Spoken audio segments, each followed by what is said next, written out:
Faixa 14. Oitavo. Jabaquara. Durante o almoço, Laerte foi apresentado a Castan. Era um abolicionista culto, viajado, que escrevia nos jornais.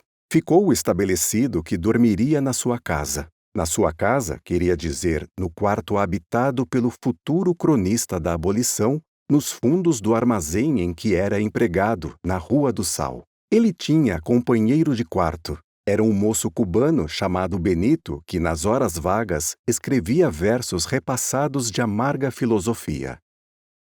Assim, depois do almoço, muito conversado, Laerte e Castan saíram juntos, um para tomar conhecimento do local em que seria alocado durante aquela noite, outro para o escritório, e dali para a praia. A praia era o porto. Tomaram um bonde que os conduziu à estação da Inglesa. Desceram na esquina da capela. A casa era assobradada. Embaixo ficava o armazém, fundo e escuro, onde o olhar deslumbrado pelo sol da rua custava a lobrigar muralhas de sacaria, por entre as quais passavam os homens, vergados ao peso dos sacos que eram atirados nos carretões. Na porta, Benito, carimbo na mão, marcava as sacas que passavam. Era um tipo abugralhado, em mangas de camisa, o chapéu de palha atirado para a nuca. Tinha o rosto lustroso de suor, parecia envernizado. Limpando com a manga o suor da testa,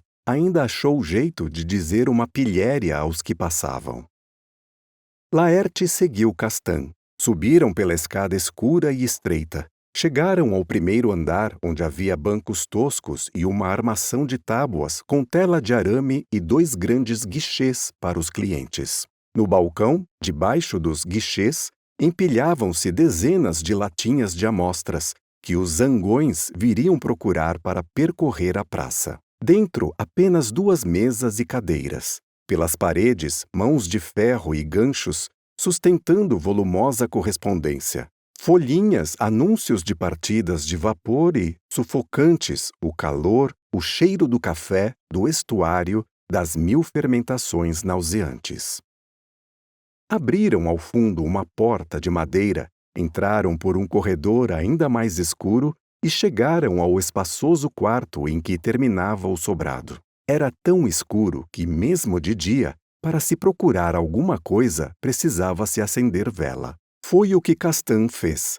Laerte tomou conhecimento da residência do companheiro de abolição. Era uma caixa quadrada, de teto muito alto, cercada por paredes que deviam ser espessas e úmidas, tão úmidas que os cantos apareciam esverdeados de limo. O soalho era de tábuas largas, mal juntas, com buracos de ratos pelos cantos. Ali se encontravam 3 camas de solteiro, uma mesinha com livros, papéis, caneta, tinteiro chato de vidro e um castiçal com o seu coto de vela. Um cheiro de velhice, de umidade, empestava o ar.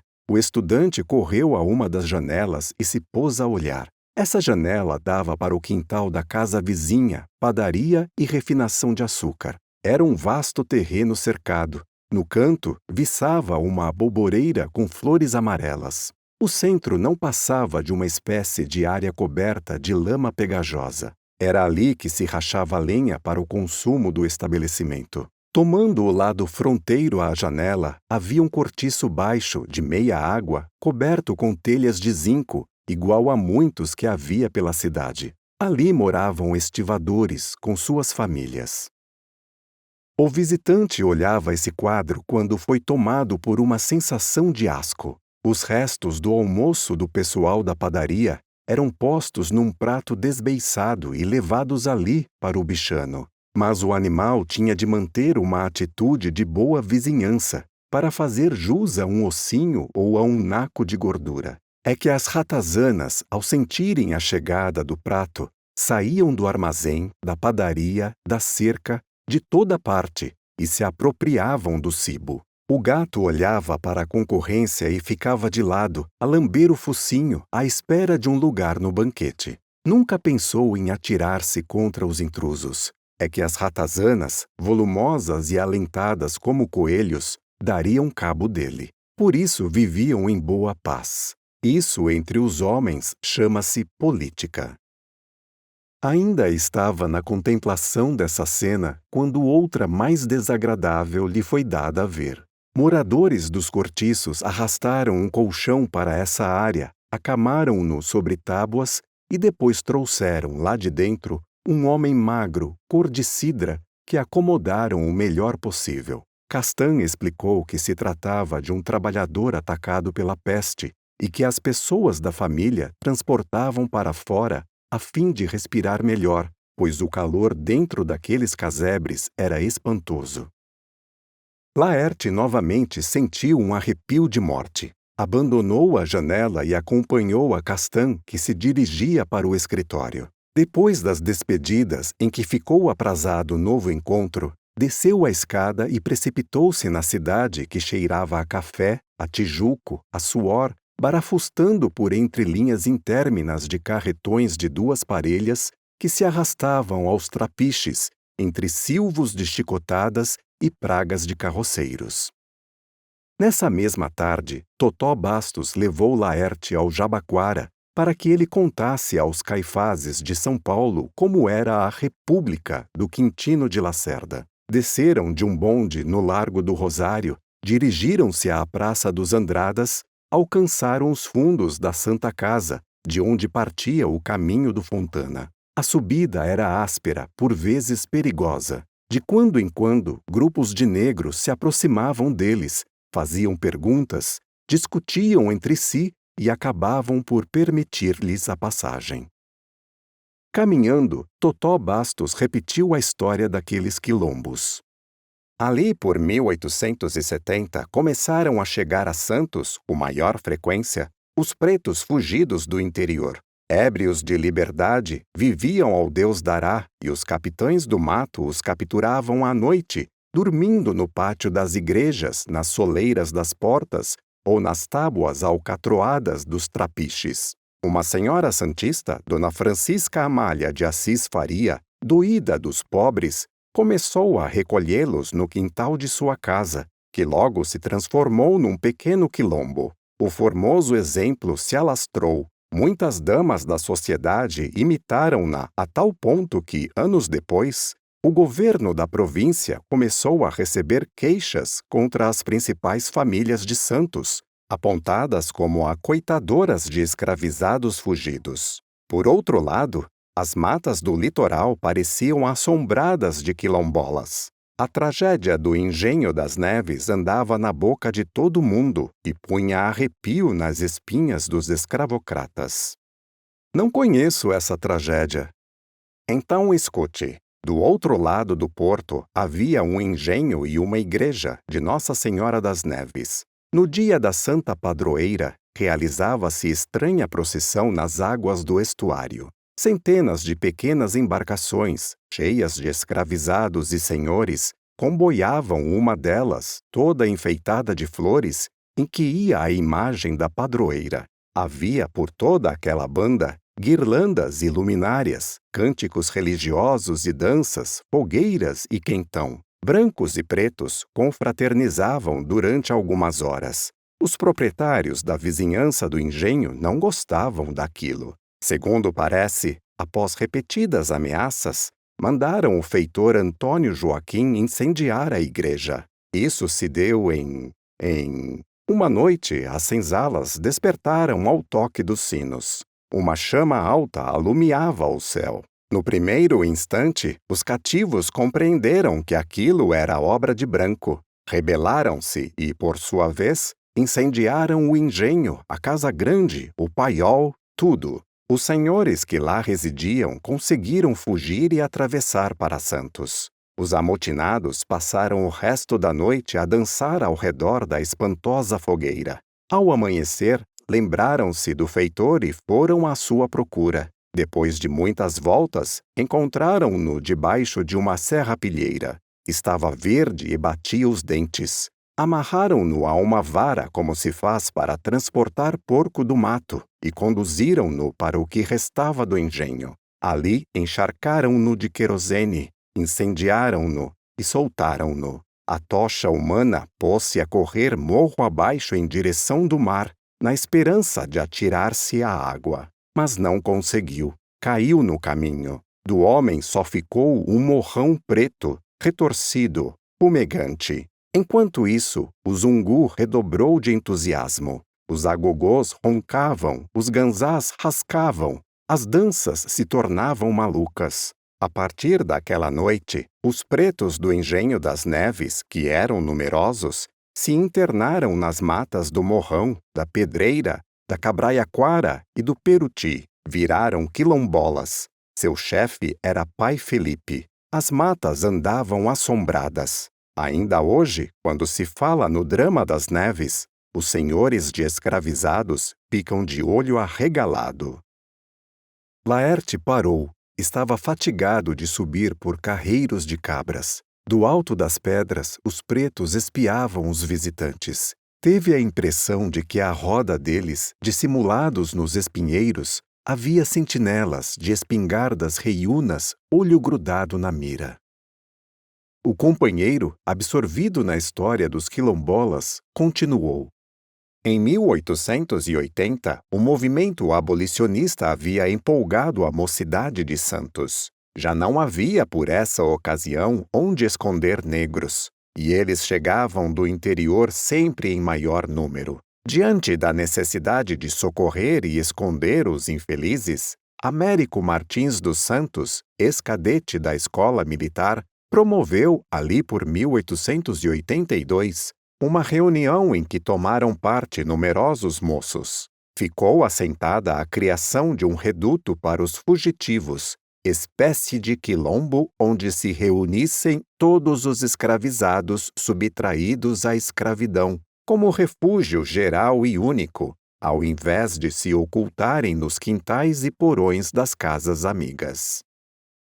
Durante a reunião fez-se uma coleta. Nos dias que se seguiram, outros partidários da ideia trouxeram as suas contribuições. Com tais recursos, que por sinal não eram muitos, os organizadores escolheram o lugar em que deveria ser criado o quilombo. A escolha recaiu na assentada que ficava por trás destes morros e que até há pouco estava completamente abandonada. Tudo inculto, deserto, mas bem defendido, como você está vendo.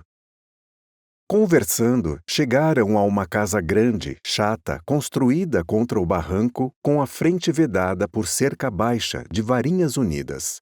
Roseiras trepavam pelas janelas. Um cachorro latia lá dentro no jardim. Totó Bastos gritou. Ó de casa! Um homem idoso, que devia estar ocupado na horta, espiou por cima da cerca. Boa tarde, seu Benjamin Fontana. Queremos apenas cumprimentá-lo. Boa tarde, meninos. E insistiu para que entrassem, para que tomassem café. Mas os dois tinham alguma pressa, iam a serviço. O velho italiano piscou compreensivamente.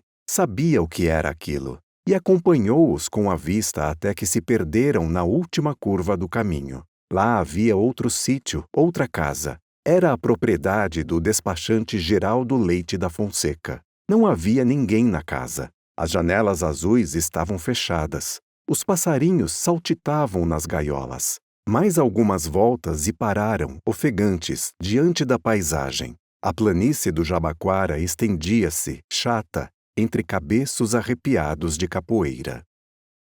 Ali viviam cerca de 500 negros fugidos, que no momento da instalação do quilombo se achavam acoitados por toda a cidade de Santos. Outros, porém, foram chegando. Todos os dias atravessavam o casqueiro dezenas e dezenas de quilombolas. Mas onde andariam eles? Totó Bastos explicou que as sentinelas da estrada já haviam informado sobre a pacífica visita, por isso ninguém se incomodava com a sua presença. No entanto, se ao contrário fossem capitães do mato, pretos armados surgiriam do chão como por milagre. Havia ranchos improvisados, pequenas plantações e até mesmo um começo de criação. A indústria era representada por jacás, peneiras e chapéus de palha. Com o tempo, haviam sido construídas extensas linhas de barracões de tábuas, cobertos de zinco, onde se acomodavam os fugitivos que iam chegando sempre, cada vez mais. Pai Felipe, chefe dos quilombolas do engenho de Nossa Senhora das Neves, aderiu ao Jabaquara. Para ali se transferiu com sua gente, mas não quis submeter-se ao Quintino de Lacerda. Estabeleceu-se para além da ponta do morro. Naquele recanto que Totó Bastos mostrou com a ponta da bengala, realizava ele os seus batuques, o passo do corvo e a dança africana. Nos primeiros dias do Jabaquara, as coisas não correram muito bem. Os quilombolas, sequiosos que estavam de liberdade, não se conformaram com a paz do edênico recanto. Foi preciso dar-lhes um chefe. Os abolicionistas tinham um correligionário capaz de exercer tal cargo. Era o sergipano Quintino, cozinheiro dos Lacerda Franco. Como de costume, esse forro adotara o nome da família. Foi assim que se tornou popular Quintino de Lacerda, o Tintino, como o chamavam os parceiros. Em pleno regime monárquico, ele se intitulava presidente da República do Jabaquara. Começou por organizar as defesas da praça, admiravelmente favorecidas pela topografia. Dentro de pouco, já contava um pequeno exército de 200 homens, armados e dispostos a defender a própria liberdade. Santos Garrafão, aquele sujeito que Laerte ficara conhecendo na pensão da Brandina, era dono de uma venda no fim da rua direita. Entusiasmou-se pelo quilombo e passou a fornecer-lhe o mantimento de que dispunha. Todos os dias seguiam para o Jabaquara as tinas de bacalhau, as mantas de carne seca, os rolos de fumo, os sacos de feijão e de farinha. O resultado foi aquele que todo o mundo previa: arruinou-se. O que restava do negócio foi vendido em leilão, mas com o escasso dinheiro que rendeu, depois de pagos os credores, Santos Garrafão comprou carroça e burro e dedicou-se de corpo e alma à obra abolicionista. Todas as manhãs percorria parte da cidade, angariando mantimentos para o quilombo. Quando a carrocinha ficava cheia, metia o produto em sacos e, ajudado por outros homens, tocava para o Jabaquara, onde era recebido com cantigas e festas. Totó Bastos e Laerte avançavam pelo quilombo. À sua passagem, os fugitivos apareciam pelas portas. Na frente dos casebres havia um terreiro onde, geralmente, os pretos aclimatados se entregavam às suas indústrias de jacás e peneiras. Os mamoeiros nasciam à toa e vergavam ao peso da fruta. Touças de bananeiras inclinavam-se para as portas, como a oferecer cachos verdoengos. Galinhas sem dono cacarejavam nas guanchumas. Cães magros erguiam-se das sombras e se punham a latir aos passantes. As pretas, de vestido mal feito, sungado na cintura, mostrando uma barra da baeta vermelha, iam de pote na cabeça, sobre rodilha, buscar água nas fontes. Um caminho contornava os morros e parecia perder-se na direção de São Vicente. Desse caminho saíam carreiros para os casebres.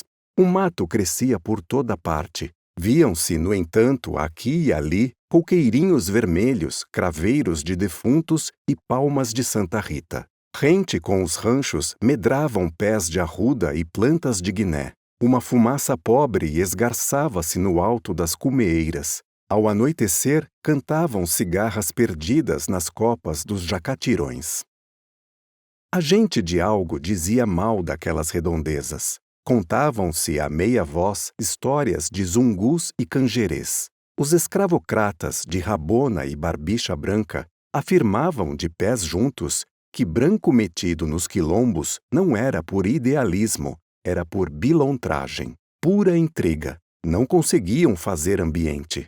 Nas escolas primárias, estudantelhos de botinhas de cano pelo meio da canela e gravata de folhos redigiam jornais manuscritos que circulavam de mão em mão. Era o Guarani, o Periquito, o Papagaio. A liberdade estava na massa do sangue dos santistas. Até mesmo os tipos populares, desses que bebem até cair, jactavam-se de abolicionistas. Todas as tardes, no Largo do Rosário, o Camarinha discursava às massas. Era um homem de físico inconfundível. Dava a ideia de ter sido rachado ao meio por um raio. Uma fatia morrera, outra andava pelas ruas, vendendo gasparinhos, descompondo os escravocratas. Tudo nele era fino, achatado, transparente, mas tinha uma energia no falar. Os dois amigos encontraram um negro grandalhão atrapalhado com um porco. O homem pensava que conduzia o porco, mas, a julgar pelas aparências, o porco é que conduzia o homem. O suíno ia amarrado a uma corda e, correndo de um lado para outro, arrastava o trangalhadanças. Este fincava os pés no barro, acocorava-se, gemia, mas o bicho podia mais. Em certo ponto, entrou por baixo de um espinheiro, levando o homem consigo numa distância de 20 braças. Um galho todo florido de branco enganchou no chapéu e atirou-o no chão. Laerte, então, não pôde deixar de rir assistindo à luta do homem, que queria voltar para apanhar o chapéu, com o porco que mais e mais se embrenhava na quiçaça. Foi o próprio estudante quem, talvez por curiosidade, levantou o chapéu e foi levá-lo ao dono a alguns passos. "O bicho é arisco, hein?" "Uma peste, senhor." "Que vai fazer com ele?" "É pro quilombo, um presente do doutor Fontes." A conversa não pôde ir adiante porque o animal lá se foi, levando o homem pela corda. Mais adiante, encontraram populares vergados ao peso de sacos de mantimentos. Na frente, ia um homem roliço e sem pescoço. Totó Bastos abraçou-o. Era o Santos Garrafão. Laerte interrogou-o. "Isso é para o quilombo?" "Sim, senhore." "Quem é que manda esse presente?" "Eu mesmo. Ando pela cidade a desencravaire o mastigo. Ao despois, trago pros provresitos." Um moleque que andava ali pelo mato entrou no terreiro mais próximo e se pôs a cantar aos gritos. "É de mim, Fão Fão, é de Nossa Senhora da Conceição!" De dentro dos casebres, da sombra das bananeiras, do fundo do quintal começaram a aparecer quilombolas de todas as idades e feitios que se adiantaram pelo carreiro à espera de um naco de carne e de uma cuia de farinha. O pretinho continuava a saltar e a cantar. "É de Nossa Senhora da Conceição, da Carrocinha, do Santos Garrafão!" O português já não prestava mais atenção aos conhecidos. Ocupava-se em distribuir entre aquela gente uma parte da coleta do dia. Conhecia os quilombolas pelos nomes, perguntava pelos que estavam doentes. Queria saber se o médico tinha vindo, se o acendino tinha fornecido remédios.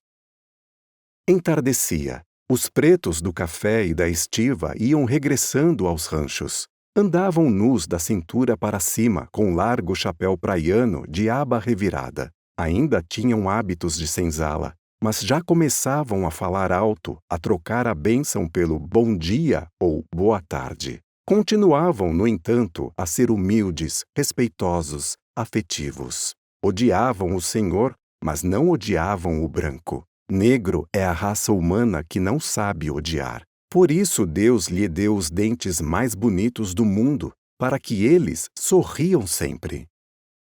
Quando apareceram no céu as primeiras estrelas, os dois rapazes voltaram para a cidade, atravessando as terras de Matias da Costa.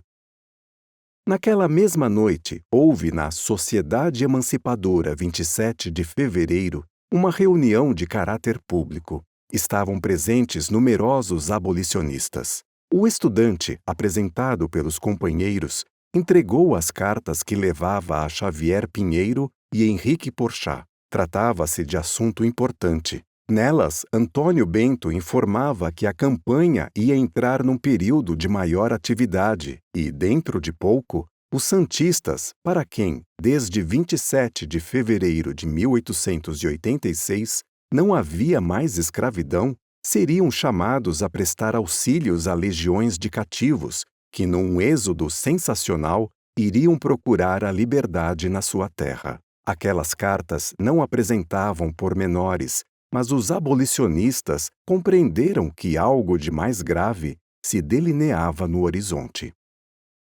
A reunião terminou tarde. À porta, Laerte encontrou Castan, que o esperava. Ambos seguiram para casa.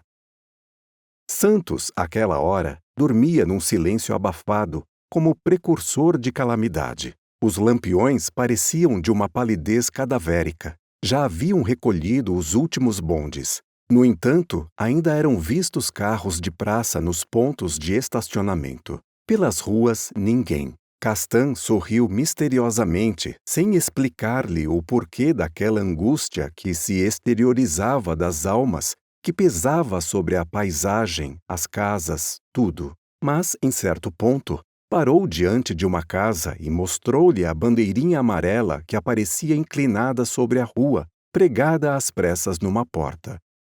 Está vendo? Sim, que é isso? Nesta casa há doente, ou doentes de febre amarela.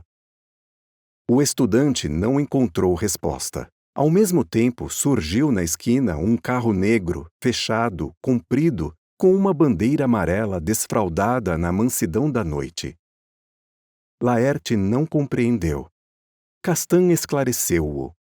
É o rabecão, leva mortos e vivos. Quando o serviço aperta, eles atiram os mortos por cima dos muros para dentro do cemitério. Não há tempo para enterrar.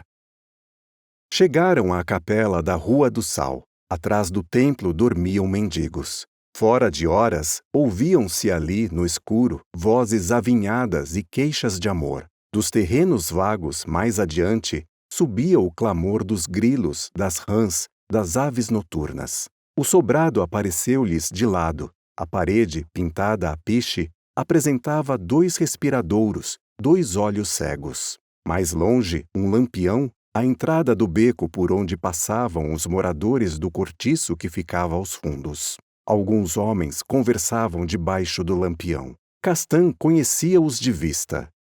Apanham o fresco? Não, à espera do rabecão. Ah, o palanca morreu. Estão mais 2 morrem e não morrem. Laerte arriscou uma pergunta. A peste está braba? Está acuando a cidade. Os carros da Santa Casa não vencem. Os mortos incham ao relento. Subiram à luz de fósforos riscados pelo caminho. Chegaram ao quarto. Abriram as janelas por causa do calor e do cheiro. A música dos pernilongos fez-se ouvir distinta, característica. Num canto surgiu como perdida, como a tremer de medo, a chamazinha lívida da vela de espermacete. O pior era o indefinido, a opressão, a angústia, a vizinhança de uma calamidade imensa, cósmica. Castan atirou-se vestido sobre a cama. Laerte foi para a janela. O quadro celeste havia mudado. As baixas e pesadas nuvens que corriam na altura do Monte Serrat abriram um grande claro no céu e nesse claro apareceu, límpida, transparente, uma grande lua. Laerte, sem ânimo de deitar-se, pôs-se novamente a contemplar o quintal. Um frescor de massa subiu-lhe até as narinas. Um cheiro de pão tostado abriu-lhe intempestivamente o apetite. Ah, sim, ali era uma padaria. À luz passageira da lua, o quintal se animou. Como? Tinham deixado o enfermo ao relento? Lá estava o colchão, um vulto anguloso debaixo de um lençol. Sombras móveis minúsculas deslizando ao redor dele. Ah, não era o doente, era o morto. Os moradores do cortiço haviam deixado o defunto na área, e as ratazanas entravam por debaixo do lençol, fantasiando movimentos, cochichos, gritinhos de susto. Voltou-se para dentro. Castan dormia. Alguém na outra cama dormia serenamente. Devia ser aquele cubano, o Benito. Ele, então, meteu-se no leito que lhe estava reservado, cobriu-se pela cabeça com o lençol e ouviu as horas todas na igreja de Santo Antônio. Ao alvorecer, parou um carro à porta. Vozes, altercações. Era o rabecão que vinha buscar o morto? Ficou na dúvida. Depois certificou-se que não. Era a padaria que ia iniciar a entrega do pão aos fregueses. Ó terra aquela, onde a vida e a morte se misturam, a ponto da gente não saber distinguir entre ambas. Ergueu-se ao alvorecer e despediu-se dos companheiros de quarto. Castan, de vela na mão, acompanhou-o para abrir-lhe a porta. Seguiu apressado para a estação. Os homens do cortiço continuavam a fumar e a conversar debaixo do lampião do beco. Na primeira esquina, topou Totó Bastos. Abraçou-o. Onde está Arthur Andrade? Por que não veio? Está com febre amarela. Caiu ontem de noite. Aqui é assim. E os dois, sem dizer palavra, entraram na estação cheia de gente madrugadora, de homens em mangas de camisa e de apitos de locomotivas.